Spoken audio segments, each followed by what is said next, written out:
Thank you so much. Okay. Thank you so much, Sarah. I'm happy to be here with all of you today on Zoom. And I'm a geriatric psychiatrist in the Department of Psychiatry and Behavioral Sciences at the Johns Hopkins University School of Medicine. So in my talks this morning, I just want to give you a little bit of an overview of what the current research is telling us about substance use and misuse by older adults. And it's an important issue, and it's an issue that is increasing, and for two reasons. One is we know the general population is aging. We have this whole generation of people who have been given the nickname the baby boomers. They were born at the end of World War II, between 1946 and 1964. And the baby boomers are now in the geriatric age group, and at every age from their teenage years onwards, they have had higher rates of substance use than previous generations. So their numbers are large, but also their use of substances is higher than we've seen in previous generations. And so over the past decade, rates of substance use have been rising. And we're seeing continued substance use that started early in life through midlife, now continuating into later life. We are also seeing, and this is a concern, high risk substance use later in life. And sometimes we are seeing new onset later disorders of people who hadn't used it previously. So what might be the stressors that happen later in life that could increase risk of substance use for older adults? Well, there are a lot of them. There's bereavement, there's loss of family members, being in poor health, chronic pain, which is very prevalent and common in older adults, is often a very high risk stressor for substance use. Loneliness can be a huge risk factor, and isolation. And particularly, as you know, during the pandemic, our seniors have dealt with a lot of loneliness and isolation. A lot of seniors are caring for an ill spouse. They're caring for a spouse who has cognitive impairment, dementia, Alzheimer's, very, very stressful situations. And then for those who've had jobs and are moving into retirement or maybe having financial stress, these are all age associated stressors that we see in seniors that can increase risk for using substances. In addition, we see substance and drug misuse, and I'm going to show you what's the difference between this and substance use disorders. So misuse is when a senior has been prescribed a medication by a physician or a clinician and doesn't take it according to prescribed directions. I'm thinking of particularly opioid medications for pain, or medicines in a class of medicines I'm going to mention again in the talk, called benzodiazepines. And these medicines include familiar names too, like Xanax, like Valium, Ativan. So they might be prescribed legitimately by a clinician, but the individual, the senior, is not taking them correctly. Maybe they're taking more than they're supposed to. They're using it for a purpose other than the one it was prescribed. Maybe they're sharing it with a family member. So misuse could happen innocently. Maybe the senior is confused about how to take it. They're having trouble following the directions, or they worry they're going to run out. They start stockpiling, or maybe they're sharing from another family member. We see all of the above. So what are the particular issues we worry about with older adults? Well, older adults have an increased vulnerability to harm from substances compared to younger people. Why is this so? There are normal changes in the body with aging that slow down and affect the way the body metabolizes, that is, digests or handles drugs and alcohol in the body, particularly the liver, which is really key for what's called metabolizing alcohol, doesn't do it as efficiently and effectively with age as it did when the person was younger. Then we know older people have multiple coexisting other health conditions: high blood pressure, diabetes, high among them, hypercholesterolemia, high levels of hyperlipidemia, maybe cancer. They're on lots of other prescription medications for lots of other medical conditions that also interact with substances. And as well, they may have cognitive impairment, early memory troubles. all of this together combines that when they use substances, they're at much higher risk for falling. And the reason why we worry about falls in older people is that a fall in a young person will give you a bruise. A fall in an older person will very likely cause a fracture of the wrist, a fracture of the hips, maybe a head injury. It can lead to confusion, memory, cognitive impairment. So they're much more vulnerable to these very serious harms. And yet, detecting substance use problems it becomes really a hidden problem in seniors. It is much more difficult to detect problematic use. You know, it can be difficult to detect problematic substance use at all ages, even harder in our seniors. And why is that?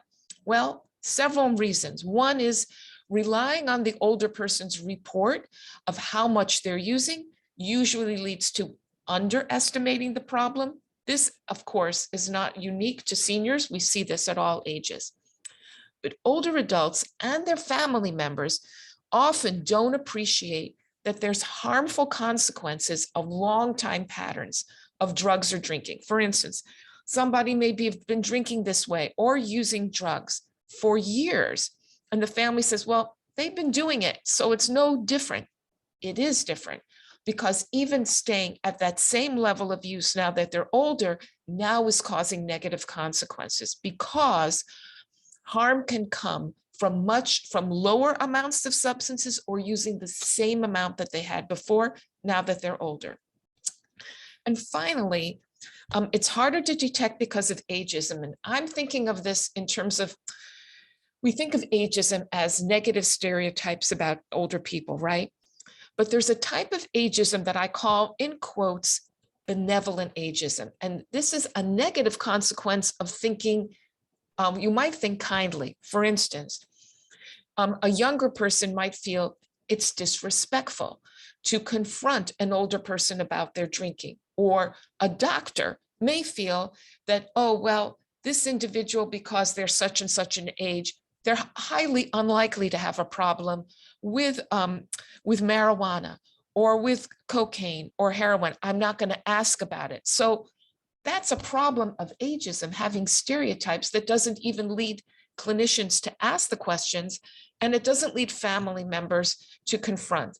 Maybe family members will say, well, I don't want to ask, dad to stop drinking. It's, quote, his last pleasure. He's no longer working. He no longer has the health he used to do. He's not as vigorous. These kinds of attitudes are actually negative, and they're not good for older adults because there are such significant harms from substances.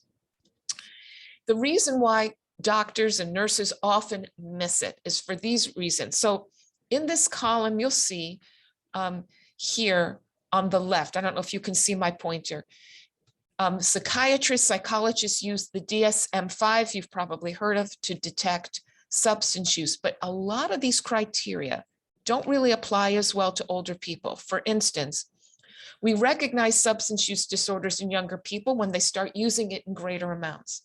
But as I've told you, an older adult could be now impaired using the same amount they did when they were younger, and they're not necessarily escalating. Sometimes we recognize it because the individual keeps trying to cut down or control their use. The older person might not realize it's a problem, especially if they've been doing it for a long time.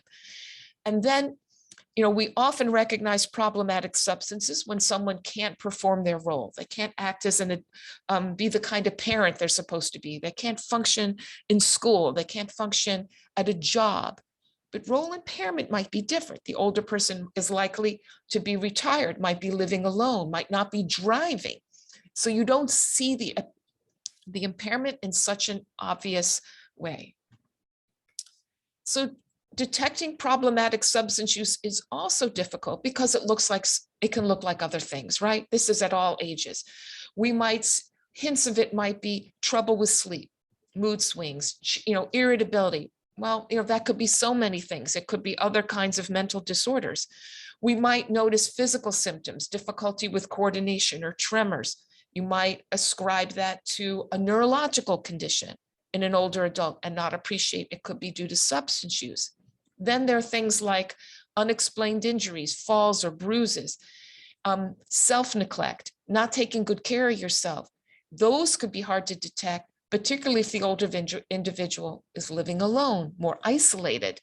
People don't really see what's going on in their home. And then cognitive changes, confusion, could be ascribed to Alzheimer's or dementia and not realizing that substances, could be problematic. And again, also these social or behavioral changes we see, as we see with younger people, withdrawal from social activities, getting into arguments with family members. They're not specific to substance use, but these could be red flags to be thinking about it. And again, the most important thing is just it should be on everybody's radar and not assume just because the individual is a senior that a substance use problem is unlikely to be affecting them. So I want to talk to you briefly, a little bit of an update about specific substances. So I want to talk to you about opioid use. And first of all, very interesting to know that heroin use and heroin use disorder have been increasing, particularly over the past 10 to 15 years. And what we've seen is the number of older adults entering treatment, like inpatient treatment, for the first time has tripled in this past decade. We're also seeing more late onset heroin use, and I'll tell you about that. So this is a graph that shows kind of in a picture form what I've been talking about. These are first time people who've never been in a treatment facility before for heroin use, and it's gone up for older adults. You can see just even look how it's gone up hugely, like a mountain. And we're seeing it's going up for both typical onset, that's the whole dark picture here, and later onset, which is even this number here. So what's the difference between typical and late onset? So typical onset is typically what we think of, people who get started with heroin before the age of 30. And we know at least a third of them are going to have persistent heroin use into their later years. Those individuals, actually, interestingly, are more likely to receive medication for treatment like buprenorphine, that sort of thing.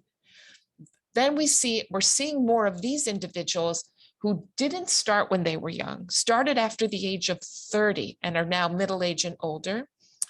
They are more likely to have been referred for treatment maybe by an employer.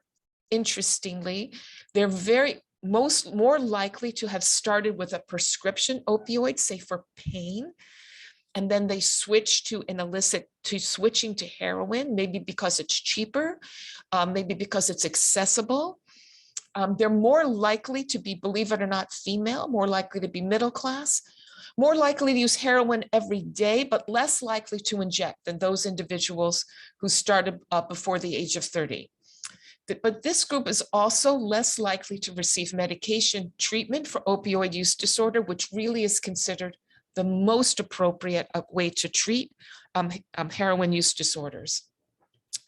So what this is suggesting, and this is really a recommendation for healthcare professionals, that healthcare professionals need to be thinking about universal screening for all substances, including heroin, through the age spectrum, and not say it's definitely not going to apply because this person is a certain age.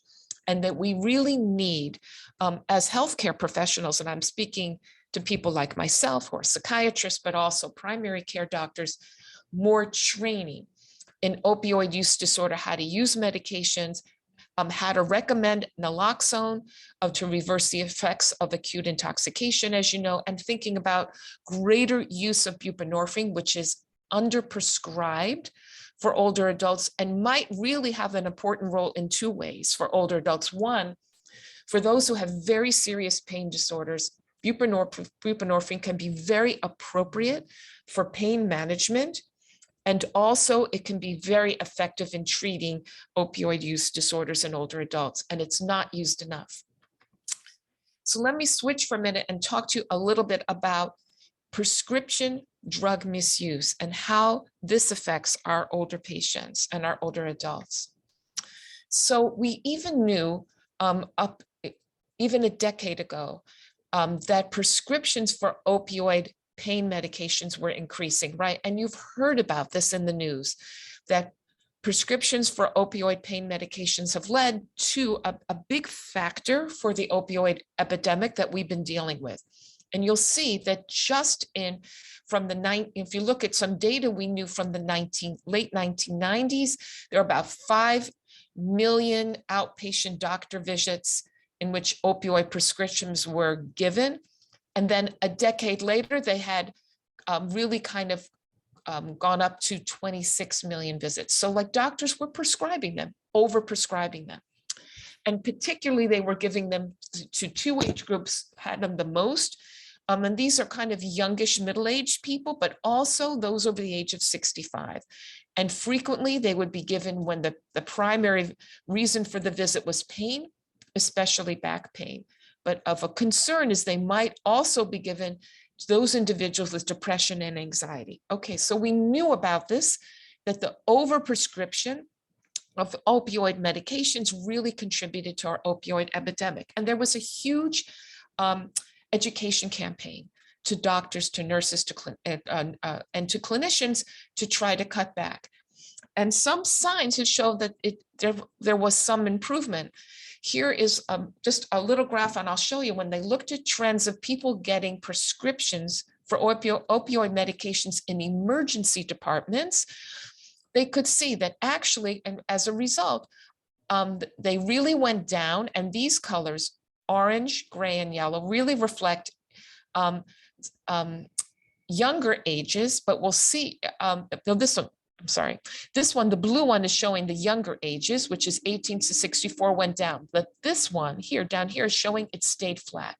In other words, that while this education campaign was effective in reducing opioid prescription medications for individuals who are younger than age 64, who come to emergency rooms, older people were still getting them. Okay, even more concerning is that a lot of older adults have been prescribed by their doctors 2 classes of medicines that are not good in combination: opioid pain medications and this class of medicines called benzodiazepine that I mentioned before. So benzodiazepines, again, include those medicines that whose names you've heard, like Valium, like Xanax, like Ativan, that are often prescribed for sleep and for anxiety. What's the problem? Prescribing both of them has gone up, particularly for older people the most by an outpatient doctor's visits. And there's a lot of harm that comes from that I'm going to talk to you about. This picture just shows the trends that you can see, but from 2006 to 2015, this lower picture shows that these are just those individuals prescribed benzodiazepines alone. It's gone up a little bit. Those that are prescribed opioids has gone up even more. And those who are prescribed both, it's gone up a lot. So we're seeing, particularly for seniors, prescriptions of both medications have actually increased, not gone down. What's the problem? When both are prescribed and then older patients are taking it, we have seen lots of incidents of falling, hip fractures, confusion that leads to car accidents, and actual addiction and intoxication that sometimes can confuse a clinician because it can look like depression, it can look like dementia, but it's not. It's confusion due to these very potent and powerful medications in combination.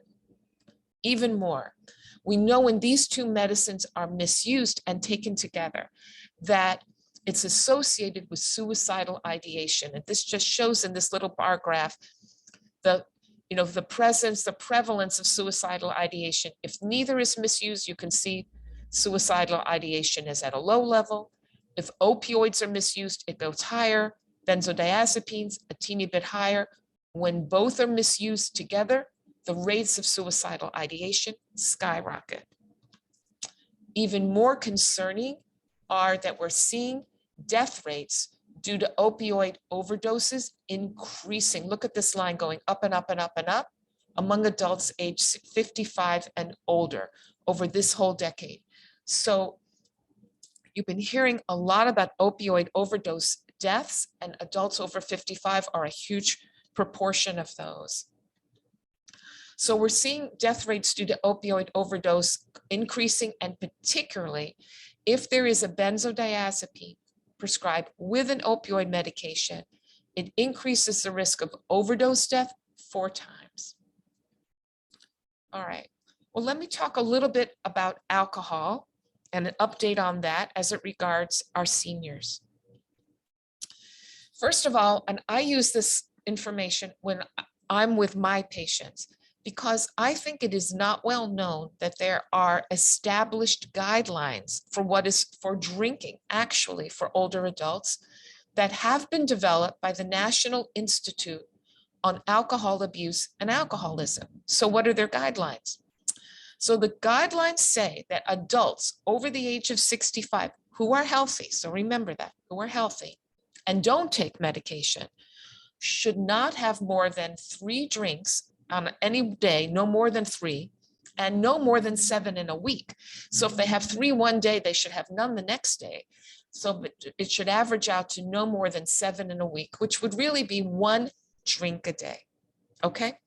Again, these are for healthy adults. And then the other slide that I actually often show my older adults is what is 1 drink. It won't surprise you that there's a lot of confusion. 1 drink, of course, 1 beer. Okay, that's understandable. But there's 1 drink is 5 ounces of wine, not 8 ounces of wine, 5 ounces, or 1.5 fluid ounces of whiskey, gin, rum, vodka, tequila. I'll tell you, a lot of older patients are not measuring it, and they're just pouring out whatever it is they want to drink. They're not considering 5 ounces to be 1 drink of wine, and they're drinking a lot more.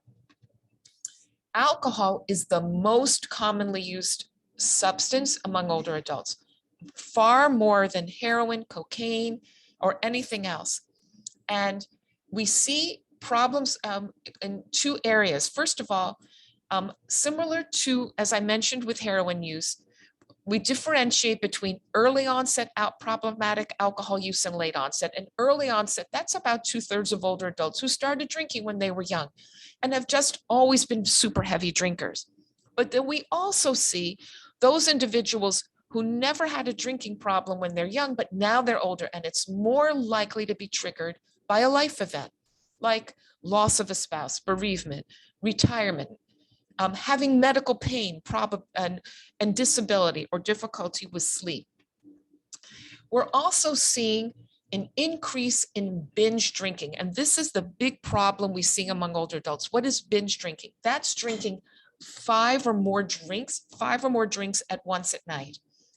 And the rates of binge drinking are high for men and women, but have been going up, particularly for men.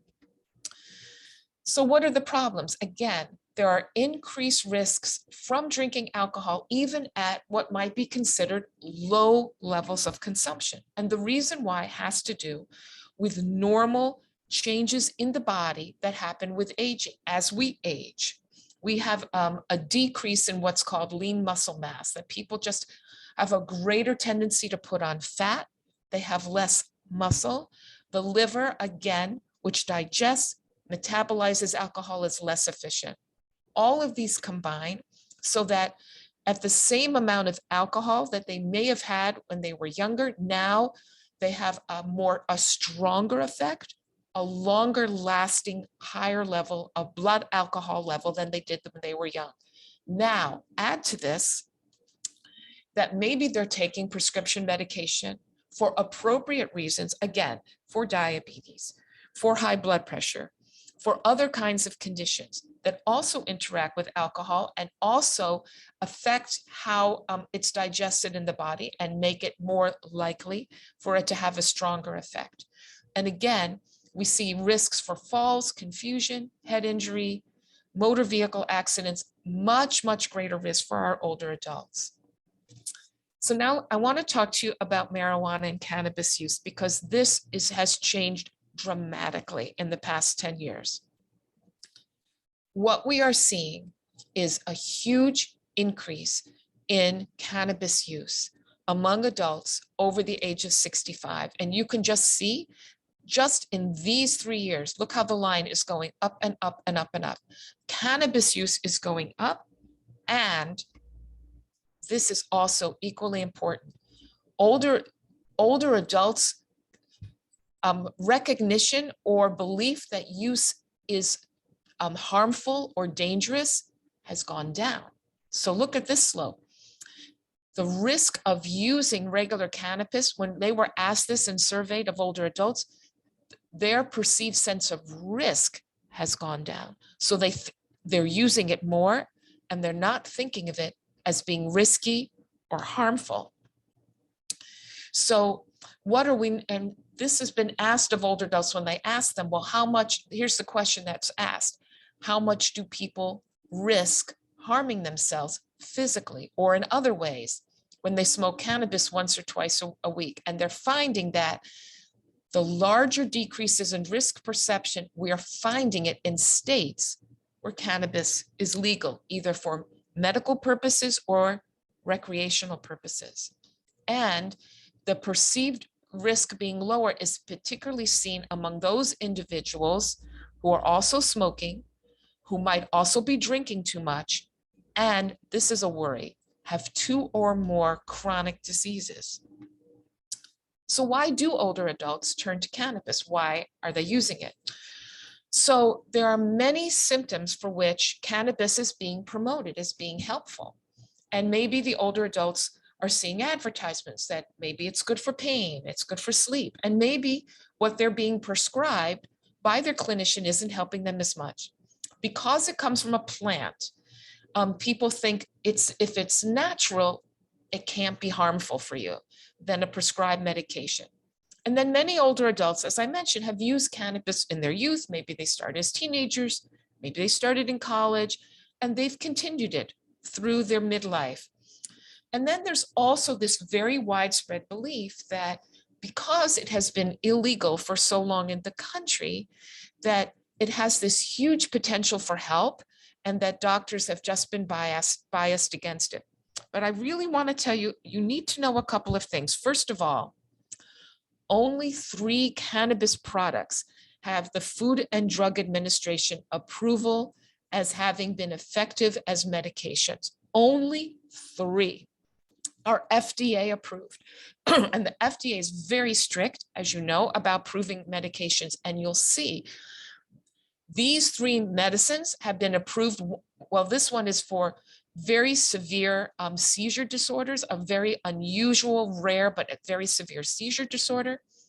This one, dronabinol, is approved for treating people who have lost their appetite and severe weight loss because they have AIDS. And this one, nabilone, is approved for nausea and vomiting due to chemotherapy. You'll see none of these have FDA approval for sleep, anxiety, or pain, right? Or any of the things that products are being promoted to do. So what is medical cannabis? You should know that the FDA considers any product that impacts the body is considered a drug. They do not consider any cannabis product that has THC in it, which is the psychoactive one that we often hear about, or cannabidiol, which is CBD. They do not consider them to be dietary supplements. It is actually illegal to market CBD by adding it to food. And my big concern is that medical cannabis has no oversight. The 3 products that I mentioned to you before are pharmacologically produced. We know what's in them. We know what different doses mean because they're standardized, and we know who produces them, and they have significant oversight for what they are. Medical cannabis, anybody can say anything they want, and there's no way to make a comparison. It could be tainted. The amount that's in it could be correct, or it might not be correct. We don't know what it is. There's no defined amounts of what's the right dose for anything. Honestly, it's a wild west out there, and medical cannabis, I think, is actually not an appropriate term. So We do recognize, however, that things are changing drastically in this country. And I just updated this slide last night from when I gave this talk in April, because since June of 2022, more states now have legalized medical marijuana. 40 states have legalized it, even though I'm telling you, it's really not well defined. And doctors and psychiatrists don't consider it a real medical condition because we don't really know what it is. 20 states so far have legalized the recreational non-medical use of marijuana. You should know that when studies have been done by really terrific scientists, they have shown that there is not good evidence that cannabinoids are helpful for any of the mental disorders that we in psychiatry worry about. That actually the studies show they're not good for depression, anxiety, ADHD, post-traumatic stress disorder, or psychosis. They actually are not. There's very good studies that show that when people use cannabis and they have severe depression, it actually makes it harder to come out of a severe depression. And even though people think that because it's a plant, it has to be benign, there actually are harmful effects on physical and mental health. You've heard a lot about this, that particularly in young people, using marijuana can provoke psychosis, new onset psychosis and paranoia. But we also see impaired short-term memory, difficulty with judgment, poor motor coordination, impairment of driving skills in younger people and older people. There's a decrease in motivation and actually increase in anxiety. And in older adults, this is a study done particularly in older adults. Not only is there an impairment in memory, but also in walking and stability, so that older adults are at a higher risk of, again, falling and injuring themselves. This is really important. Cannabis is associated with 5 times greater risk of having a motor vehicle accident, 2 times greater risk of a fatal or serious accident. It increases heart rate and blood pressure, which could be very problematic for an older person who might already have heart disease, blood pressure problem. So it raises the risk of heart attacks, stroke, abnormal heart rhythms. So that brings us to, what do we know about substance use treatment for older adults? Well, I would say really all of us who are interacting with older adults, it just should be in our minds. It should be on our radar screen. And again, the kinds of symptoms could be really diffuse, because if you see an older person who's having more difficulty with their mood, with anxiety, with their memory, with their sleep, if they're falling a lot, if they have unexplained weight loss, at least it should go through your mind. Is there a substance use problem that might be the primary problem, or is it possibly contributing? But when we think about older adults, we really need to do more to think about how to target the way we interact with them, considering their age and considering what will motivate them, particularly to stop an older person. I find that for instance, when I have an older adult patient who I think has a very serious drinking problem, what's going to motivate them to try to cut back or stop? Well, the most relevant motivator I have found is preservation of memory. Because maybe the older adult isn't working anymore, maybe they're not driving as much. They might be having a role taking care of grandchildren. I do worry about them being at risk for harm if they're taking care of grandchildren, but all of my older adult patients worry about dementia. And use of substances, particularly alcohol, is associated with cognitive impairment and dementia. And I'll tell them, you want to preserve your memory, you've got to stop your drinking or cut back a lot. We also have to think, when we're working with older adults, if they're going to go to treatment, if they're going to get involved with a support group, well, how are they going to get there? Is it going to be a group that they're going to feel comfortable with? We know that those groups are really beneficial, but maybe they're not going to be comfortable in a group where there are young people. They'll feel more comfortable in a support group with people their own age.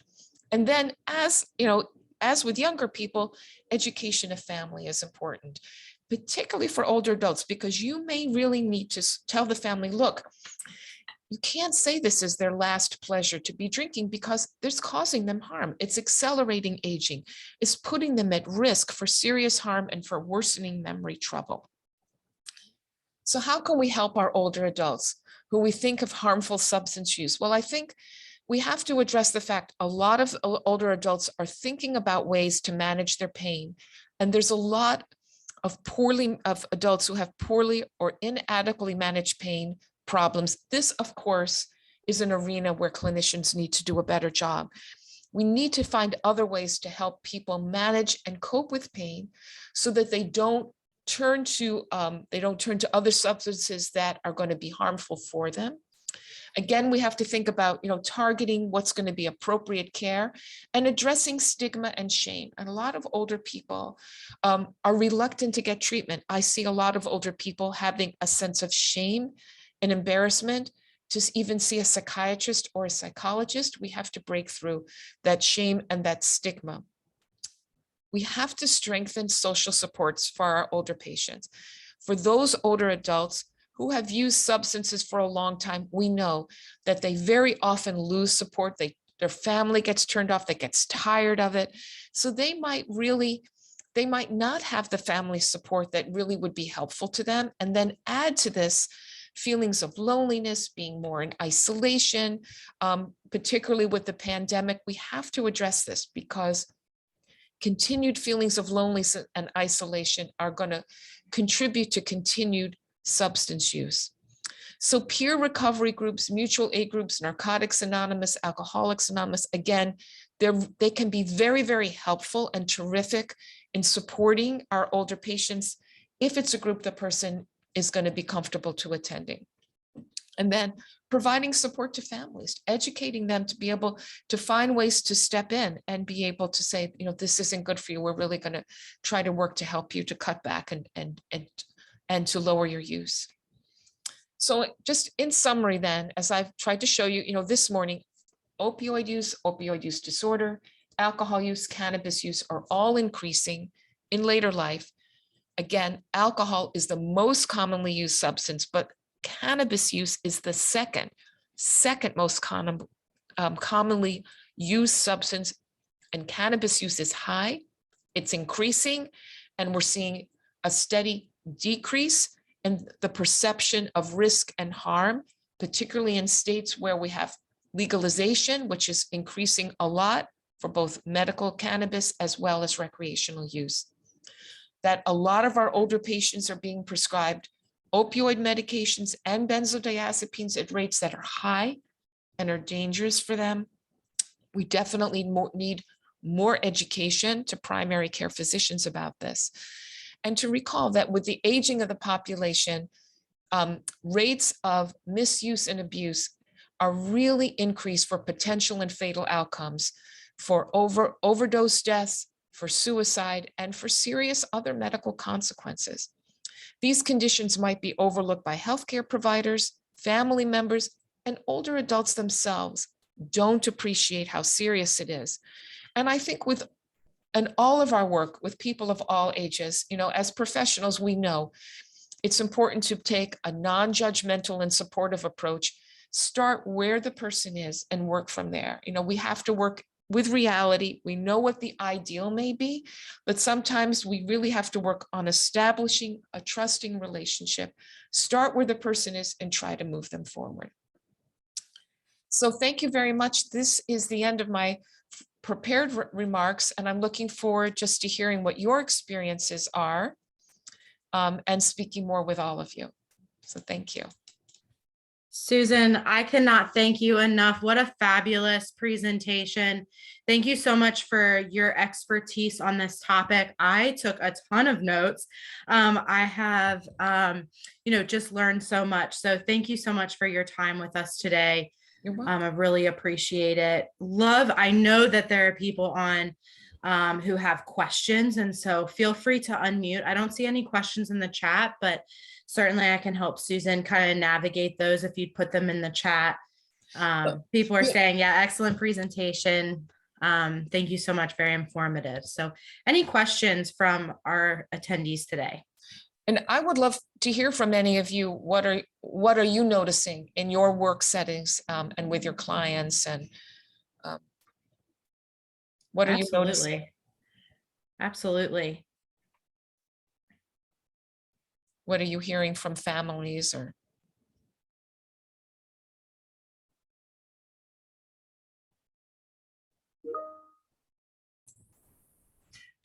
I've noticed a lot of stuff that you were saying. I'm actually kind of dealing with it. My mom just recently retired, and one of the things she seems to be doing a lot of is drinking, Mhm. where she wasn't doing it before. I'm like, every now and then she would have a drink. She's one of the people I might have maybe one beer and it was fine, you know.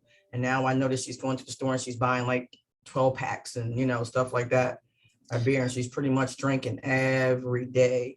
And I've also noticed along with that is the memory loss increase. Mhm. So it really does happen. Yeah, it absolutely doesn't. Thank you for sharing that personal story. You know, your mom's story is not a rare story. It's a common story. It starts gradually. And people just, particularly alcohol, it's accessible, it's available. And people think, well, it's going to help me relax. It's going to help me sleep. And before you know it, they've increased their use beyond which is really appropriate for their age. And it's private. Older people are drinking, like you're mentioning, in their home, right? Mm-hmm. They're not going to bars, they're not going to parties. And so it becomes very private. And it can be a touchy and difficult issue. And I would say this is where I think both older adults and families need to know that that I don't tell people that they have to totally stop altogether. If they like to drink, they just have to cut back, and because of the harm. And again, in my experiences, the strongest motivator I find really is memory. And say, look, we just really want to preserve your memory. It's really important, and this is really going to affect it. Yeah, so I wanted to thank you for this because it makes it easier for me now to I can approach her now with some more facts and not just coming at her like, hey, mom, you need to stop drinking. Now I can kind of tell her, give her a few facts about it, and maybe it might help some. Maybe I can help her curb it a little bit. Absolutely. Well, good luck with that. Yeah, thank you. Yeah, that's great. I appreciate you speaking on the quality of life and how to navigate those hard conversations in perspective of their quality of life. It really is. And, I'm not, I would love to hear a little bit about, this is a housing meeting, about the kind of housing situations and the clients that you're working with. When I've given this talk, to some of the, say, we have some assisted living communities, and some of them are on the expensive side, here in Maryland. A lot of them attract people with happy hours, right? And not a happy hour, not only on a Friday, but every day. I had a patient who just moved to an assisted living in Columbia, and she said, there's a happy hour every day. Well, people are going and they're drinking, because it's included in their fee, and how older people are always watching their pennies. I mean, we all should be watching our pennies, but if you feel like if it's included in my fee, I'm going to have it. So it's really out there. It's a little bit out there in the culture in so many ways that we're promoting it. Yeah, Susan, that's a great point. Particularly with our happy hours, we oftentimes think, let's have alcohol so that people will come to the program or to the event. But sometimes that can be harmful for the adults that have come. And for those that do have cognitive decline, some of them have forgotten how many drinks that they have had. And so training for our bartenders on how to interact with those that may have cognitive decline, or indicating to them how much they have drinking would be important.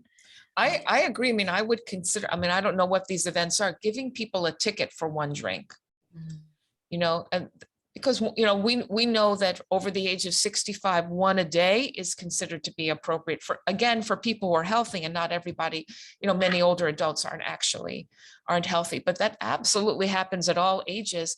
The other thing that happens, we know, with alcohol, right? It's disinhibiting, right? So, people like that. It's the disinhibiting effect that people enjoy because it helps them feel a little more relaxed. Shy people speak up a little more. They're people who are more introverted are a little more talkative. But once you have that second drink, the disinhibition leads people then to make more risky decisions because their good conscience, that part of their mind that knows I shouldn't be doing this, is kind of turned off, right? So once they get into that second drink, they're more likely to have a third. They're more likely to get in the car and drive and think they're still fine.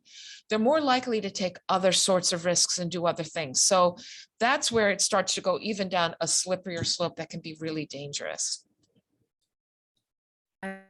Yeah, so I'm looking, there's a question in the chat. Yeah, great question. That's, so Tyra, fantastic point. So Tyra saying, what about cigarettes use? Because it alters the body as well. The buildings are smoke-free. How do you support older adults to quit smoking? That's a really important question too. And I would say what's coming to my mind about drinking, if the person is drinking and they're smoking, they may also inadvertently be using the cigarette in an unsafe way, not put it out correctly, and maybe there's a potential for a fire. So those are the ways in which, if you use substances or even drink too much, that increases the risk for risky decisions and for other kinds of harms, such as starting fires, not turning off the stove, or doing other sorts of things. Hi, can you hear me? Yeah. Okay. So I'm not going to say where I'm from because this is kind of bad. But some of the things that I've noticed happening, well, first of all, we noticed the happy hour. When we started happy hour, because the residents had requested it, we have several different levels of care, one of which is assisted living. So only residents that had a physician's note could drink the alcohol, and it is very specific to how many ounces. But we decided to make it across the board that that's what a drink was, which was basically 4 ounces of beer or wine. Mm-hmm. And then we had to start the tickets because I noticed several people just coming over and over and over again. And then it got really bad when they started bringing their own wine. So we had to make some very, very strict rules about it, to the point where we just limited it to anyone who wanted it. And the rest was punch. And we made, little drinks that were like, we made virgin margaritas and virgin daiquiris, and we would switch it up. And it turns out they like sugar a little more than they like the alcohol. So, which was good for us. But a couple of things that I've noticed that I've never seen before, they're sharing medications with each other. Mm-hmm. And I have several retired nurses who you think would know better, who are like, well, you have pain in your leg. Let me give you one of these. My doctor gave it to me and it really helped. And it's an oxy. Yeah, absolutely. Yeah. So thank you for sharing. These are really important points. First of all, congratulations on how you handled the happy hours. I mean, that sounds like really excellent judgment, and you're really doing a terrific job with that. In terms of the medication sharing, yeah, there is a lot of that is going around, and particularly in congregate settings, that can absolutely happen. I've seen it with spouses. One of my earliest patients was a woman with a terrible depressive disorder, and her husband was given an opioid pain medication, and he was giving it to her to help alter her mood. And he was in his 80s and she was in her late 70s. I didn't find out about it for a while, of what was going on, and she wasn't getting better from her depression. She was taking medication given to her husband that he had left over. So that's a really good example of substance misuse, and people might feel that they're doing it out of good intentions, but it has negative consequences. There's someone in the chat, Allison, who was talking about drinking and how there's this overall culture in society that some people feel like they don't fit in if they're not there drinking. And I've seen that too, Allison. I've had patients who have told me also, well, Dr. Lehmann, you're telling me to cut down, but we're going out to dinner with friends and everybody has a couple of drinks. And what am I going to do? I said, it's not good for them either. You know, when you drink too much, you know, you've just gotten into a car accident and you argue more with your husband and you have terrible fights. You can't do this. You know, you have to have something else and have a different drink. Or don't drink at home first if you're going to go out for dinner and have a glass of wine at dinner, so you don't end up doing both. I mean, some of the older patients are, you know, they're having a drink before dinner, they're having a drink during dinner, they're having a drink after dinner. And it cuts across every socioeconomic level. One of the patients that a new patient of mine that I took care of during the pandemic is actually, you know, a physician. And she and her husband during the pandemic, they're highly educated people. They started drinking more as they were eating more dinners at home. They were home all the time, working remotely, whatever. So they realized that they were polishing off between the two of them a whole bottle of wine, like almost every night.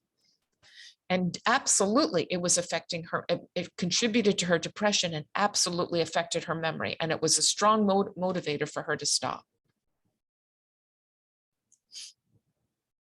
Susan, I have a question. Did I hear you correctly when you said that putting marijuana in food doesn't really work? I'm just thinking of actually a family member who put marijuana into food because they have lung cancer and they think that that's helping them. Right. Well, so first of all, I mean, we don't have good evidence of what marijuana is good for. There's actually the scientific evidence is terrible that it's good for anything other than those 3 prescription things that I've told you so far. Now people are studying it more, but you know, if you put it into food, you know, it's going to have a psychoactive effect. And people are going to have a psychoactive effect. The problem is that it's not. It has lots of other harms. You don't know what you're really ingesting. And, you know, people get high from it. And then there's risky behaviors that come from it. And it makes people more confused and it makes them more unsteady on their feet. So I don't prescribe it to any of my patients. There's also a feature that you know, that we recognize, and, you know, you've heard of this too, the placebo effect, right? Which is almost anything, even if you take it as a sugar pill.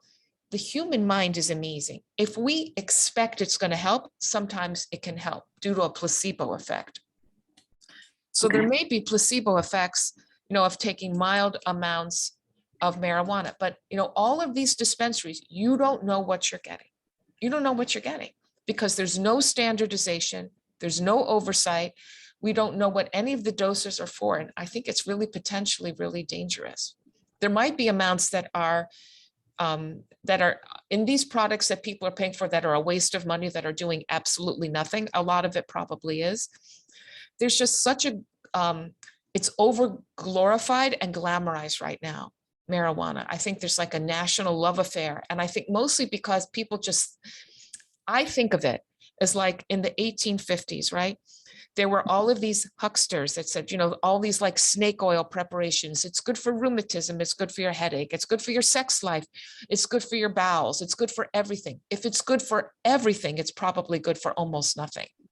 And right now, you know, medical marijuana is being promoted for absolutely everything and it under the sun, and people are getting away with it because there's no standardization. Okay, thank you. Susan, I think we're down to the last 2 minutes. Marcy did put a question here in the chat, and it was a question that I was going to end with as well. How do you find rehab for seniors or support groups for seniors even? Do you have any good sources that people could go to for resources for that? I'm going to tell you, we don't have them. I think they don't exist, to be honest. You know, I think we don't have enough, you know, substance use treatment facilities for people of all ages. And I'm not aware actually of ones particularly for seniors. And some of the programs that may have existed before the pandemic not necessarily have come back either. I think some things turn to virtual, but, you know, remember a lot of our seniors have trouble using, you know, maybe they don't have internet, they don't have the internet skills, they don't know really how to do Zoom. So the resources out there, I don't have a list, and I think we need to create them. Yeah, no, I totally agree. It is a crisis, really, to not have proper rehab services, counseling services for our older adults in this country, within the states that we're from as well. So thanks for your honesty in that. I give homework to every single person that is on this call or will hear this recording, that if you have any resources for support groups, for counseling services, for rehab services that your residents have used in the past, or that you know of that you would recommend to others, please feel free to email me with those resources. I would love to share that broadly with our members, because again, I do think that that's a real challenge that our older adults face, but that, as Marcy says, that we face, as it is frustrating to just send people to the ER and not get the proper care, and then they come right back to you all. And so we definitely want to be a part of that solution in creating resources, finding those resources, finding those places where, and anyone who wants to start a rehab service here in the state of Maryland, we wish you good luck in doing that. But thank you so much, Susan. It's been a pleasure. Thanks so much. You're very welcome. I'm still things coming in through the chat, and I know we're past our time together. If you have any questions that did not get addressed, or anything that you would like to share, I'd be glad to send them over to Susan. I'm sure she would be willing to answer them, and then we can get back to you with those questions. This is certainly not a one conversation that we have. This will be an ongoing conversation. After today's conversation really opened my eyes to why we really need to provide more educational content around this topic. And so we will continue to do so here at Leading Age, and let us know what questions, what resources, comments, support that you have that you'd like to share. But thank you, Susan. I so appreciate your time this last hour. And I hope that everybody has a great rest of the day. Thanks. Thank you so much, Sarah. You're very welcome. Thank you.